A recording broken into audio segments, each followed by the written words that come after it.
Isang pinagpalang umaga pong muli po sa atin pong lahat. At kagaya po ng madalas ko pong kinagawian po sa umpisa po ng lahat po ng aking kapahayagan, ay palagi ko pong sasabihin po sa inyo pong lahat na wala po akong ipinakikilala po na kahit na ano po para po sa aking sarili. Isa pong hamak, isa pong aba po na tagapagpahayag po kung ano po ang nilalaman ng ating banal na libro. At ang lahat nga pong nilalaman nito ay nagmula po sa ating banal na Espiritu Santo, sa atin pong Diyos na kataas-taasan pong totoo po. At ayun nga po, sa pagpapatuloy po nung naiwan ko pong salaysay nung kabila pa pong linggo,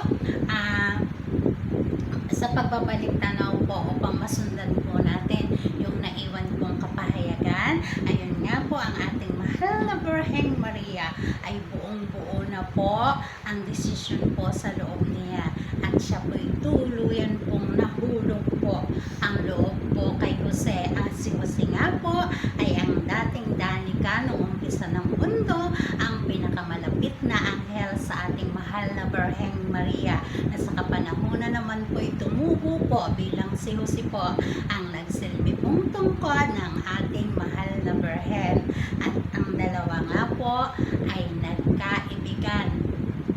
At dahil nga po si Jose po ay nalagay po sa isang sitwasyon na nais niyang labasan at takasan, dahil nga po si Jose po ay naikasal po sa isa pong babae na una pong minahal po niya, subalit ang kanila pong kasal ay komplikado nga po, dahil nga po ito pong si Jose ay ayon po kay Jose po at sa ating banal na Espiritu Santo, yun nga daw pong ipinagbuntis po ng unang babaeng minahal ni Jose ay hindi po si Jose po ang ama.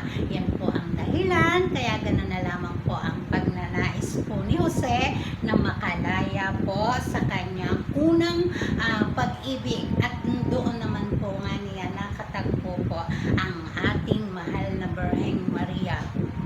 At dahil nga po ang magulang po ng ating mahal na Birheng Maria, ang kanya pong kinikilalang magulang po ay mahigpit at medyo may pagka-istrikta, si Jose po ay hindi po masyado pong gusto po ng kanya pong ina. At nung nagtangka po ang ating mahal na Birhen na ipagtapat